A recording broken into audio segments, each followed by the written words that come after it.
أما بعد فأعوذ بالله السميع العليم من الشيطان الرجيم من نفخه ونفثه وهمزه لن ينال الله لحومها ولا دماؤها ولكن يناله التقوى منكم كذلك سخرها لكم لتكبروا الله على ما هداكم وبشر المحسنين صدق الله العلي العظيم ونفعني وإياكم بالذكر الحكيم۔ اللہ تعالیٰ نے سورۃ الحج کی آیہ نمبر 37 میں ایک بہت بڑی بات کہی ہے قربانی کے تناظر میں۔ اس سے ہمیں قربانی کا فلسفہ سمجھ میں آئے گا تھوڑا سا، اور انشاءاللہ ہم اس کو مزید ایکسپینڈ کریں گے قرآن اور سنت کی روشنی میں۔ اللہ تعالیٰ کہتے ہیں کہ یہ جو تم قربانیاں کرتے ہو نا، یہ قربانی میری نشانی ہے۔ پیچھے بات ہو رہی پہلے، اور یہ میری نشانی ہے، میرے نام پہ ہے، اور یاد رکھنا میں نے اس قربانی کا نہ تم سے گوشت مانگنا ہے نہ خون مانگنا ہے، مجھے اس کا کچھ نہیں چاہیے۔ مجھے چاہیے تمہاری طرف سے جو میں دیکھ رہا ہوں کہ وہ کس کے پاس ہے، اسی پہ تمہیں سب کچھ ملنا ہے، وہ ہے تقوی۔ وَلَٰكِن يَنَالُهُ التَّقْوَىٰ مِنْكُمْ، میں یہ دیکھ رہا ہوں کہ جو تقوی والا آئے گا وہی کامیاب ہوگا۔ قرآن پاک کا یہ مضمون ہے بہنوں بھائیوں، جگہ جگہ قرآن پاک میں کہا جنت متقین کے لیے ہے، کامیابی متقین کے لیے ہے، دین و دنیا کی فلاح مومنین کے لیے ہے، متقین کے لیے ہے، صالحین کے لیے ہے۔ یہ کہیں نہیں کہا گیا کہ صرف مسلمان جو ہے وہ جنت میں جائے گا، بلکہ کہا مسلمان جو کہ تقی ہے نا، متقی، وہ جائے گا، تقوی والا۔ تو اب یہ تقوی کا مقصد یاد رکھیے گا کہ قربانی موٹی تازی ہو، مہنگی ہو، سستی ہو، جس کی جو توفیق ہے، یاد رکھیں، اپنی حیثیت کو دیکھیں قربانی کرتے وقت، اور یہ دیکھیں کہ یہ کس کو جا رہی ہے۔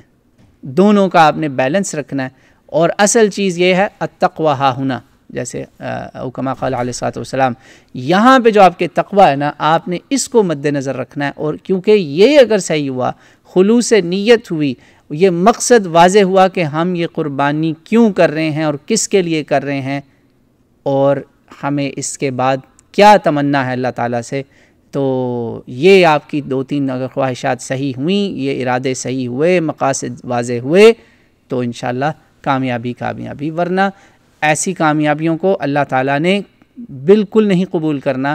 بالکل اسی طرح بنی اسرائیل کی جیسے قربانیاں رد ہوتی تھیں، ان کو کہہ دیا جاتا تھا کہ لے جاؤ واپس، نہیں ہے تمہاری قربانی چاہیے، اگر بائبل کے مضامین، تو اللہ تعالیٰ کرے کہ میری آپ کی قربانی اللہ قبول کرے۔ یاد رکھیں، دین کا جو فلسفہ ہے نا، وہ پورا کا پورا قربانی پر ہی قائم ہے۔ دین مانگتا ہی قربانی ہے، کبھی اپنے نفس کی قربانی، کبھی اپنی خواہشات کی قربانی، کبھی اپنی پیاری محبوب چیزوں کی قربانی، اور ان میں سب سے پہلے اپنی جان، پھر مال، پھر اولاد، پھر پیارے عزیز و اقارب، جو بھی آپ کے پاس ہے وہ سب کس کا ہے؟ للہ ما فی السماوات و ما فی الارض۔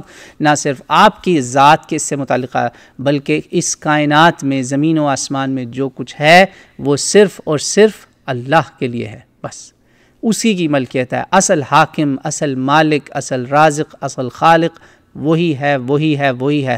جب اسی کا ہے تو پھر وہ اگر میری جان مانگے یا کسی جانور کی مانگے، بات تو ایک ہی ہے۔ بلکہ یہ جو جانور اپنی جان دے رہا ہے، یہ آپ کو یاد کرا رہا ہے کہ اسی طرح تمہیں اگر اس نے کہا کہ تم بھی قربانی اپنی دے دو تو تمہیں دینی پڑے گی، اور دین مانگتا ہے قربانی۔ ہر روز جب آپ اپنی نفسانی خواہشات کو پیچھے پھینک کر اللہ کی رضا، اللہ کی خوشی، رب کی خوشی کہ وہ کس بات پہ راضی ہے، میرا محبوب کس بات کو پسند کرتا ہے، جب آپ اس پر آتے ہیں تو آپ کیا کرتے ہیں؟ آپ قربانی دیتے ہیں، آپ ایک خواہش کی قربانی دیتے ہیں۔ تو اگر پوری جان کی قربانی اس نے دے دی، بالکل جیسے قرآن میں اللہ تعالیٰ کہتا ہے ان اللہ اشتری من المؤمنین انفسهم واموالهم بان لهم الجنہ، اللہ تعالیٰ نے تمہاری جانوں کا تم سے کانٹریکٹ کر لیا ہے، سودا ہو چکا ہے، یہ جان دی ہوئی اسی کی تھی، حق تو یہ ہے کہ حق ادا نہ ہو سکا۔ یہ یاد رکھیے گا، یہی ہے فلسفہ قربانی۔ اور اس فلسفے کو سمجھانے کے لیے نا، میں آپ کے سامنے ایک مختصر ایک بات آپ کو سمجھانا چاہوں گا کہ جو جانور ہے نا، جو جاندار اپنی جان دے رہا ہے، اس کی جان لینا آپ پر بالکل حق نہیں تھا۔ یہ حق آپ کو اللہ نے دیا۔ وہ کہتا ہے قرآن میں کہ میں نے یہ سب تمہاری سروس میں رکھے، اور سارا سال میں نے تمہیں ان کو کھانے کی اجازت دی. آج صرف اجازت کی بات نہیں ہے, آج میں حکم دے رہا ہوں کہ کھاؤ گے آج بھی تم ہی. بس آج تم نے اس کو کہنا ہے کہ بھائی او اللہ کے بندے, اللہ کی مخلوق, وہی رب جس کے حکم سے میں تجھے سال بھر بھی کھاتا ہوں اور تو بھی کھاتا ہے اللہ کی مخلوقات میں سے پرندے, وہ جو کیا کہتے ہیں پرندے کہہ رہا ہوں, گھاس پھوس, یہ چیزیں جو بھی ہیں, ہم یہ کیٹلز کی بات کریں, کیٹل کی بات کریں نا, مویشیوں کی, تو ہم اسے کہتے ہیں آج تم اپنی جان دے دو, آج خالص اللہ کے لیے شہید ہو جاؤ, امر ہو جاؤ. وہ حاضر ہو جاتا ہے, وہ لیٹ جاتا ہے. اب ظاہری بات ہے میرا کہنا وہ معنی نہیں رکھتا جو ہمارے نبی کا کہنا تھا. ہمارے نبی کا جو تھا نا خلوص, ان کا دل تو ویسا خالص دل کس کا ہو سکتا ہے اس کائنات میں. تو انہوں نے جب کہا تو بہت سارے اونٹ ان کے ہاتھوں میں آئے خود کہ ہاں ہاں آپ کے ہاتھوں میں ہم قربانی دیں گے, آپ کے ہاتھوں میں ہم نے قربانی دینی ہے. اسی قربانی کا تو مزہ ہے. سبحان اللہ, یعنی اپنے محبوب کے ہاتھوں میں دم دینا اس محبوب اعلیٰ کے لیے. یہ وہ کانسیپٹ ہے کہ یہ جو مخلوقات ہیں نا اللہ نے آپ کی خدمت میں رکھی ہوئی ہیں, آپ ان کو پیار سے جب ان کو کہتے ہیں نا لیٹ جاؤ بھائی, ہم نے اسی لیے آپ کو حکم ہے کہ چھری بھی تیز رکھو, چھری بھی تیز رکھو اور اس کو دکھاؤ بھی نہ. یہ ساری باتیں ہمارے بڑے میں کیوں سکھاتے ہیں کہ وہ اللہ کے لیے شہادت دینے والا ہے, تو اس کو فٹافٹ تکلیف نہیں دینی اس کو زیادہ, بس اس کی جلدی سے وہ جو ہے نا سلٹ کرنا ہے تم نے شارک, اور یاد رکھنا وہ شہادت دے رہا ہے. اسی لیے ہمارے لوگ پہلے جانور پالتے تھے, لا کے رکھتے تھے, اس سے پیار محبت ہو جاتا تھا. پھر جب محبت ہو جاتی تھی تو پھر اللہ کو ہم نے وہ چیزوں میں اب محبوب ہوگی ہے, وہ ہمارے پیٹ کی طرح ہم سے محبت ہوگی, ہم نے اس کی جو ہے نا قربانی دینی ہے. یہ ہے بھائیو فلسفہ قربانی. اس پر میں نا آپ کو ایک واقعہ بھی بتاتا ہوں. تو یہاں پر نا ایک سوال کسی نے پوچھا ہوا تھا, پہلا سوال ہی یہی تھا, مسلم قربانی کیوں کرتے ہیں؟ یہ سارا کا سارا جو میں نے ابھی تمہیدی بات کی اس سوال کا جواب ہو چکا ہے. فلسفہ قربانی سارا اس میں آ گیا. اب میں آپ کو اس پر ایک واقعہ بتاتا ہوں. میرے ایک جاننے والے عزیز دین سے تھوڑا وہ بیچارے تھوڑا دور تھے, انہوں نے کبھی زندگی میں قربانی نہیں کی تھی. صرف اس لیے نہیں میں کہہ رہا کہ قربانی نہ کرنے کی وجہ سے دین سے دور تھے, ان کے دوسرے بھی چیزیں نہیں تھیں اس طرح دین کے ساتھ. تو اپنے بھائی ہیں, تو میں نے ان کو نا ایک دفعہ وہ میرے آئے یہاں پر میرے پاس. ہم نے زیادہ پرانی بات نہیں ہے تو میں بہت کم ڈیٹیلز بتاؤں گا, تو سننے والے کہیں وہ کوئی پہنچنا چاہے تو برا نہ منا جائیں. تو خیر انشاءاللہ برا نہیں منائیں گے, میں کسی کا نام نہیں لے رہا.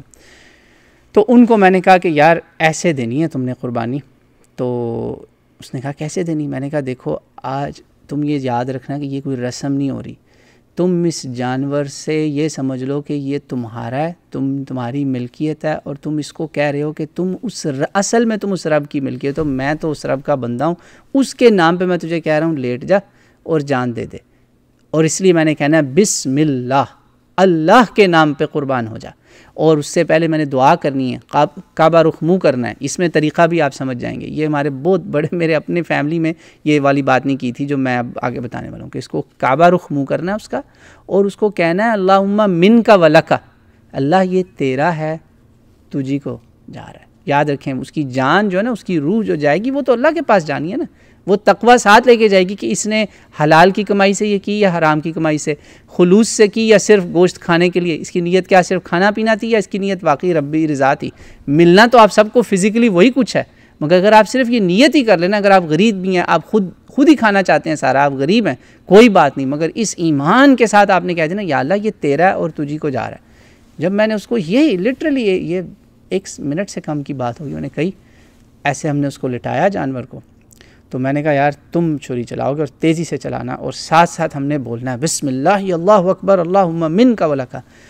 وہ اس نے مجھے فون کر کے بات کہی اسی دن یا اس سے اگلے دن. اس نے کہا آپ یقین مانو مجھے اپنی زندگی میں ایسی فیلنگ کبھی نہیں آئی.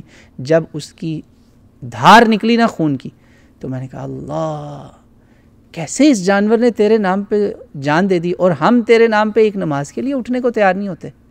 ہم ایک نماز کے لیے اٹھنے کو تیار نہیں ہوتے, ہم راستہ میں اپنا کام چھوڑنے کو تیار نہیں ہوتے کہ نہیں یار نماز بعد میں پڑھ لیں گے. اپنے نفس کی پوجا کر رہے ہوتے ہیں, نفس کو نہیں قربان کر سکتے. اس جانور نے اپنی جان دے دی. اس نے کہا یار آج سے میں نے توبہ کر لی, میں جو بھی وہ کام کر رہا تھا ایک بڑا, میں نے آج سے وہ توبہ کر لی. اللہ اکبر, قربانی سے اس کو توبہ نصیب ہوئی. یہ قربانی کا توبہ کے ساتھ لنک ہوا.